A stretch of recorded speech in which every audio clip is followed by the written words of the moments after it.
नमस्कार श्रोताओं, आज के पॉडकास्ट में आप सभी का स्वागत है। और आज की कहानी जो हम लेकर आए हैं वो हम इंसानों के दिमाग में चलने वाली वो चीज़ है जिससे पार हम पा ही नहीं पाते, यानी कि हम भाग्य की बात कर रहे हैं, जिसको हम हमेशा कोसते रहते हैं कि मेरी किस्मत में नहीं है, मेरे भाग्य में नहीं है, पता नहीं मुझे कब मिलेगा।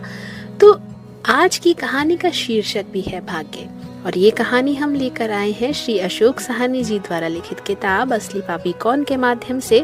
और ये किताब आप अगर पढ़ना चाहते हैं तो आप इसे अमेज़न या फ्लिपकार्ट से खरीद सकते हैं। तो आइए अब हमारी कहानी की ओर पढ़ते हैं।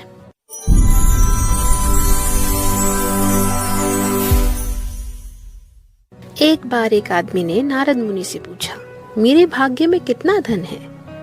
तो नारद मुनि ने कहा, भगवान विष्णु से पूछकर कल बताऊंगा। नारद मुनि भगवान विष्णु से पूछकर कहा, 1 रुपया रोज तुम्हारे भाग्य में है। ये सुनकर वो आदमी बेहद खुश रहने लगा। उसकी जरूरतें 1 रुपये में पूरी हो जाती थी।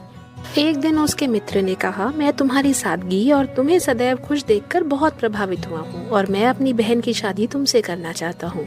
तो आदमी ने कहा, मेरी कमाई 1 रुपया रोज की है, इसको ध्यान में रखना, इसी में ही गुजर बसर करना पड़ेगा तुम्हारी बहन को। तो उसके मित्र ने बोला, कोई बात नहीं, मुझे रिश्ता मंजूर है। तो अगले दिन से उस आदमी की कमाई 11 रुपए हो गई।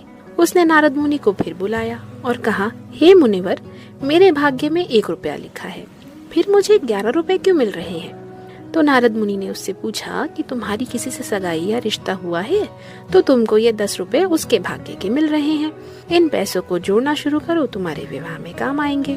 कुछ ही समय में उसकी शादी हो जाती है और वह उन 11 रुपयों के साथ खुशी खुशी अपना जीवन व्यतीत करता रहता है। एक दिन उसकी पत्नी गर्भवती हो जाती है और उसकी कमाई 31 रुपए होने लग जाती है।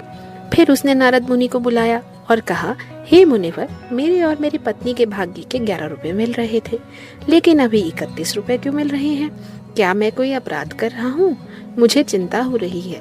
तो मुनिवर ने कहा, ये तेरे बच्चे के भाग्य के 20 रुपए तुम्हें मिल रहे हैं।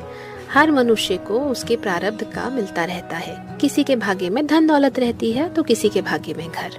ये हम में से किसी को नहीं पता, लेकिन मनुष्य अहंकार करता रहता है कि मैंने बनाया, मैंने कमाया, मेरा है, मैं कमा रहा हूँ और मेरी वजह से हो रहा है। तो इसीलिए कहते हैं, हे प्राणी, तुझे नहीं पता तू किसके भाग्य का खा कमा रहा है।